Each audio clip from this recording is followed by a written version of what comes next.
Thank you. Thank you. My cousin was in Chicago. I would have more. Well, it was a heck of a game. I think that's the very first thing is I thought for 10 minutes we outplayed them.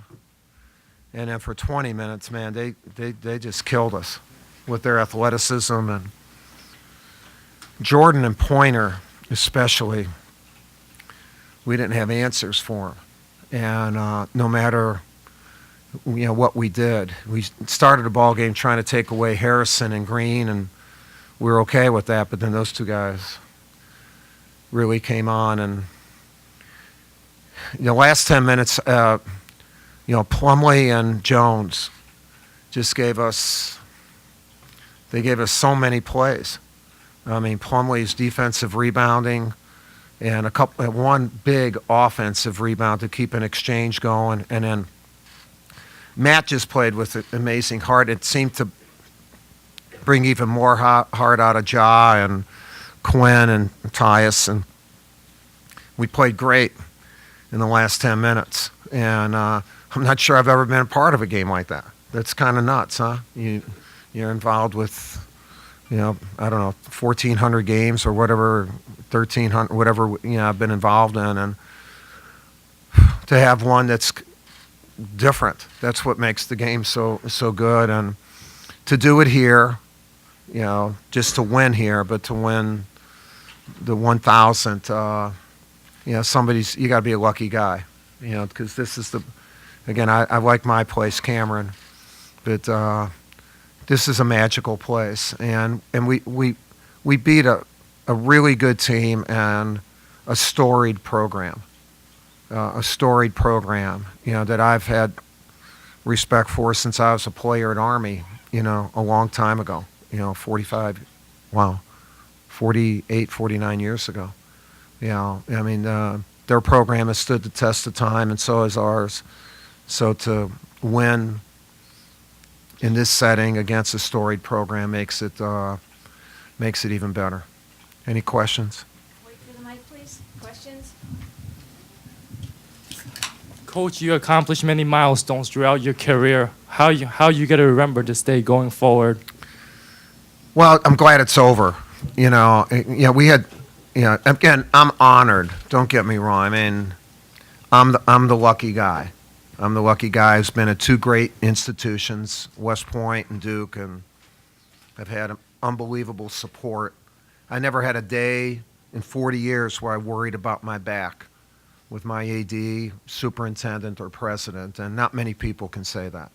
And so, to win and do this now. And we had 6 days in between games, so there have been so many articles written. There are things that I didn't even remember about me that have been. Most of them were not that good either. Maybe that's why I didn't remember them. But the cool part about that is some of my buddies, Mo and Stosh and Father Rogue and people. They get their names in there and they tell lies and some truths, and. But to do it here and to have my family, I have 7 of my grandchildren here, 7 of my 9 grandchildren here, and 2 of my 3 daughters, and we've been a real family. And for my daughters and my wife, and Jamie's not here, but it's always been a family thing. We always called ourselves the starting 5, and we got 3 great sons-in-laws, and although they're always being judged. And 9 great grandchildren, and we've been a good team. We've been a really, really good team and a supportive team. So I'm glad that we're able to share it like that.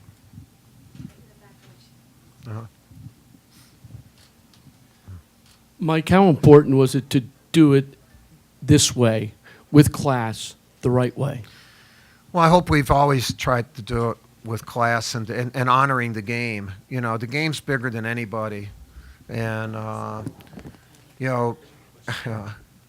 when we shook hands before the game with Steve, for me to shake hands and give a hug to Gene, who, when you talk about Gene Cady and people who have been great coaches and done it for the right reasons, and I've been lucky. I've been lucky to have health and be in that good place, two great places. So there'll be others who will win more, and it's kind of neat to be the first one to 1,000, and the quality of competition that we've had. Over half of our wins have been in the ACC or the NCAA tournament, and that's not even Maui tournaments and NIT and all that. So I'm proud of that too.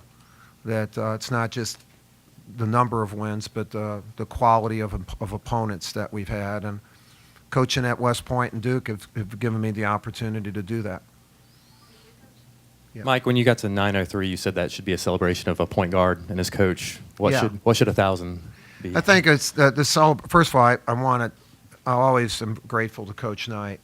I got a double whack of great stuff when I was a cadet. I went to the best leadership school in the world, the United States Military Academy, and I played for one of the great coaches of any sport ever. And that coach gave me a foundation. That school gave me a foundation. And then they've been incredibly supportive of me and have given me opportunities to meet others. It's not just what Coach Knight did, but the opportunities he afforded me, the opportunities West Point afforded me to meet other really outstanding people in leadership and coaching. And again, you're lucky.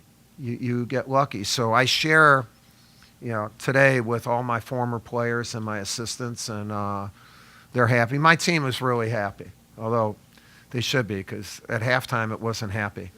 And that's the crazy thing about the game. I mean, boy, you would not think we were going to win, and then after it was going, you would not think that we could lose. And just that. It's good having you here, man. All right.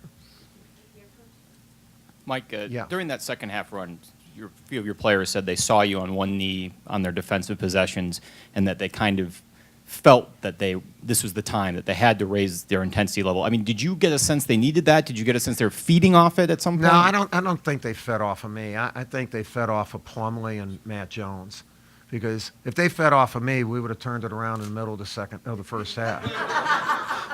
I was at halftime. I sent a text out to destroy all the books I've written on leadership, and because they weren't working, and just the fact those two kids really gave us an amazing spark, and we haven't used Marshall and Ja together, and we especially haven't used them with Pointer being the 4, and I don't know. I just said, let's put them in. And then we made a mistake right away. I said, we're going to lose by 30. And then, boom. It just, boom. It was great, And the emotion, as weak of looks as we had for 20 minutes, how it changed for 8 or 10 minutes. The looks on our team were unbelievable winning looks. And that's what the opponent saw, just like they saw weak for 20 minutes. And I've not been in a game like that. It just seemed like 3 different games. And so I'm proud of my guys. Coach, your players have talked leading up to this about the energy that you still bring to things, Yeah. and we've seen you revitalize the Olympic program. What is it that keeps it fresh for you at this age, and is there any end in sight for you, or do you just keep going? No, there's an end in sight. I'm going to be 68 next month, and it'll end sooner than later, but hopefully not real soon. But you know, as long as you do your job, you bring energy, right? I mean, that's what you're supposed to do. And so, energy is not a matter of age; it's a matter of commitment to your position, to what you do. And as long as I'm going to bring energy. I hope, and I want people around me to give me energy too. And today they did. I mean, when my guys started going, boy, it was beautiful, really, to see them fight today and win. Yeah.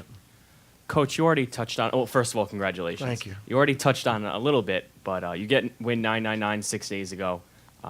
You see St. John's next on your schedule. You know the Garden's going to be packed. Your fans travel well. What's the first thing that went through your head, knowing that you'd be playing in this atmosphere for this milestone? Well, I knew it would be an incredibly tough game because you don't play for St. John's without knowing the tradition. And these kids, I mean, Harrison and Green and these kids, they're good, but they're really good. And they had some interruptions for a while with Branch's injury and Jordan being away, and now they're back. And so we knew that this would be a big push for them. And, the Garden was magical today, with fans of both schools. And to see it, I don't know if it was a sellout or whatever, but there was some magic, and this place produces that, and we knew that St. John's would have that. So we thought this was going to be incredibly tough. Yo, are you quiet back there? Yeah. The incredibly tough game, and it proved to be that way. Mike, there was a still shot that I saw. It was you and Coach Krzyzewski. That was today? Coach Louis came by when we first got here. Can you share with us anything about No, that? he just came by, and it was good to, I'm used to hearing y'all. And, and how y'all doing? Hey, and he didn't say any of those things. Just, I love Coach Krzyzewski and what he's done for the game, and as brothers in this profession, he was just coming by what he said to me, he says, "Don't take the chandeliers." And I said, "You gotta be kidding me, man. I just hope we can take a ball home, and we'll leave the chandeliers." Just a point of clarification, Mike. You said it felt like 3 different games. There was kind of the turning point when you guys were down 10 and turned it on. Was there another turning point in there? Yeah, I thought when we were up 21-10, I thought that was the 3 different. Up until, we started out, we wanted to press because we wanted to get into Harrison and Green. Not press, but pick up. But then those other 2 kids, we got that 21-10, we kind of celebrated. They called a good timeout, and then it changed. And then it was their game, and then it was our game again. That's what I meant.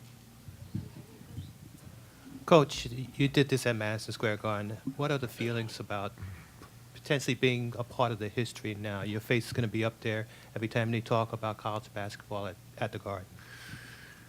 No, I mean, for me as a player, an Army coach, Duke coach, every time you set foot in the Garden was an honor. And it's an honor for every basketball player and for every coach, and to do something, I think, we've coached like 35 games or so now in the Garden, and then I've coached some U.S. games in here. And actually, I saw Carmelo after the game, and it was good to see him.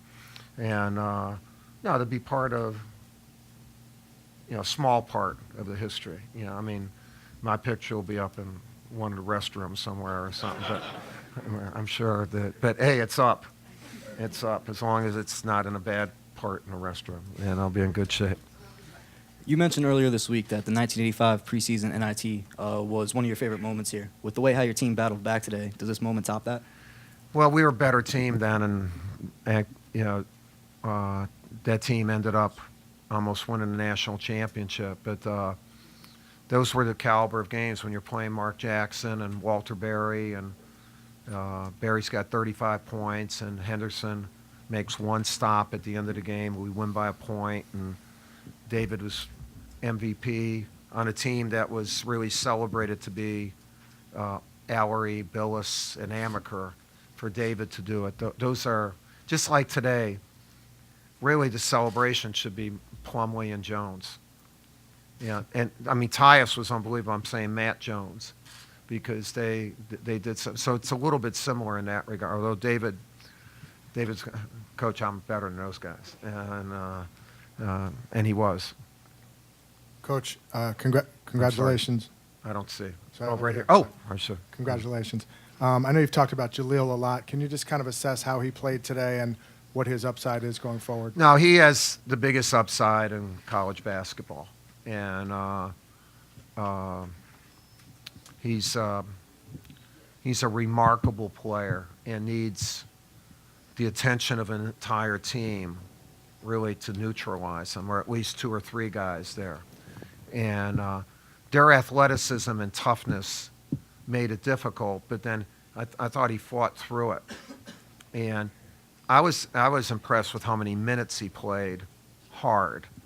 So it's hard to play well tired. The really good ones do that. That's what he did today. He is really tired. And then that one time where he showed that emotion, holy mackerel. What there's a lot. He's going to be one of the great players. And hopefully we'll get a lot out of him this year. But he's a happy kid. Yeah, a cool thing for us is the parents of these kids. And they're right behind the bench, and they are unbelievable. His family and the other families, they're so supportive and cheering, and they're not like for my guy or whatever. And he has that. He's a happy, tough, good kid, and he'll be a franchise player and a franchise person, for whoever's lucky enough to get him. Okay, last question right here. Coach, West Point classes are very close. Did you hear from any of your classmates before today? Well, I hear from them a lot. I wasn't at our reunion this year, but because I came back from the World Cup and had to go out recruit. But about a week later, I was awarded the Marshall Award, and about 30 of my classmates were there. So, yeah, at West Point we have a brotherhood, class of '69, best of the line, and I'm sure all of them share in this. And I'll hear from a lot of them. All right, thank you. And again, it's neat now. No more stories. Let's just about my past or whatever. I'm tired. One last story. Debbie, raise your hand. Okay, it's my oldest daughter. So in 2005, when I was into the Laker thing, and it was right at the beginning of July, so there wasn't that much going on in sport. So all of a sudden, this Laker thing took on it was crazy, and you're on all the time. And we had the mattresses out in our house, just bunkered in and trying to make decisions. And we're getting some food, and TV comes on, and I'm on. And Debbie says, "Dad, you're on again." And that's the way I feel about it. That's it.